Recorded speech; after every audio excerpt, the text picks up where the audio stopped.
A možda ipak jesam malo povodljiva osoba jer nisam izdržala da ne isprobam i ja ovaj viralni kebab, recept koji mi je doslovno iskakao iz frižidera. Ali pogledajte vi koliko ovo izgleda dobro, a mene, hvala Bogu, ne treba mnogo ubeđivati. Priprema je jednostavna i brza. Za početak u blender dodajem 2 glavice crnog luka i 4 čena belog luka. To sam kratko izblendala, a potom dodajem ostale sastojke. Pre svega dodajem mleveno meso. Ja sam koristila pola juneće, pola svinjsko, ukupno 500 grama. Zatim dodajem 2 kašike grčkog jogurta, 2 kašike ulja i začine. Od začina ja sam stavila jednu kašičicu crvene paprike, malo soli i bibera. Na kraju sam dodala i malo čili paprike, kao i suvih travkastih začina. Ovo je neka mešavina iz Lidla, ali naravno vi začinite po vašem ukusu.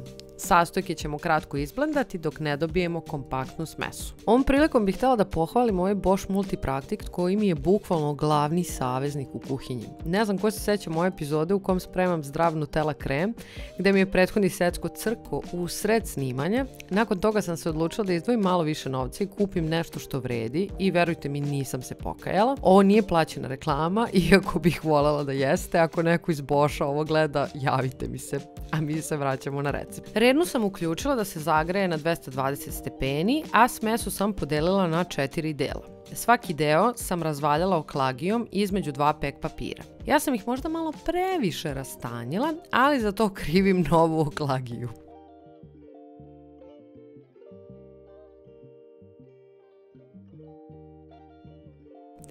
Skidamo gornji pek papir, a drugi sa mesom zarolamo kao na snimku i prebacujemo u tepsiju. Meso se peče na 220 stepeni 25 do 30 minuta. Dok se meso peče, ja sam se odlučila da napravim jedan osvežavajući umak. Znate već da je moja kombinacija namaza u fast foodovima kečap, majonez i senf, ali danas sam se odlučila za malo drugačiju verziju.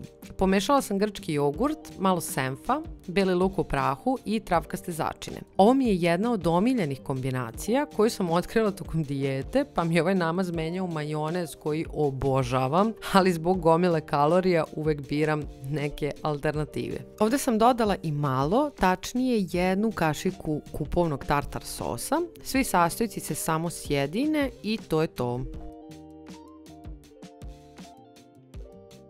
Posle nekih 25 minuta pečenja izvadila sam meso iz rerne, a pažljivo potom i iz pek papira. Kada sam vidjela kako izgleda meso, počela sam da se pitam šta ja zapravo radim sa svojim životom, ali sam ipak verovala procesu do kraja. Malo sam rukama iscepkala meso na sitnije komadiće i u ovom momentu odlučujem da ću ja to ipak da zapečem još malo na puteru, da meso dodatno dobije koricu i bude onako malo hrskavije. I to mi je bila najbolja odluka koju sam donela tog dana.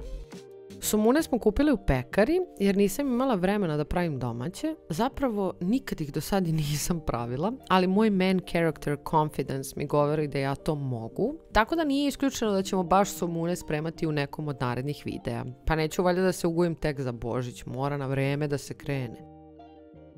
Ako ste ostali da gledate do ovog dela videa, mislim da je sada pravo vreme da lajkujete video i subscribe-ujete se na kanal. Uključite zvonce kako biste blagovremeno dobili obaveštenja o svakom narednom videu i hvala vam mnogo što ste tu. A pazite kako meso izgleda dobro.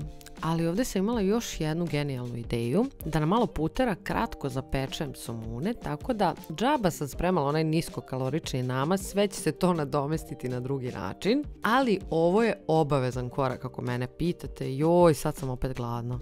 Ako u ostatku ovog videa čujete krckanje, to je jedem čips jer sam ogladnila od ovih kadrova i ne zamerite.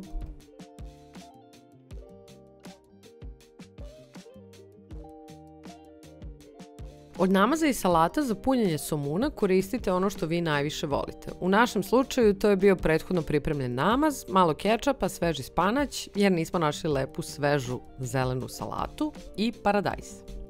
I sad je vreme da se jede i da vam dam nepristrasan sud o ovom receptu, ali mislim da nisam uspela da održim neizvesnost, moj stav vrišti kroz ceo ovaj video. Ja nikada do sada nisam jela doner kebab, ali ovaj koji sam spremila u kućnim uslovima je odličan. Recept je opravdano popularan, obavezno ga probajte i pišite mi vaše utiske u komentarima. Svako dobro i vidimo se u narednom videu.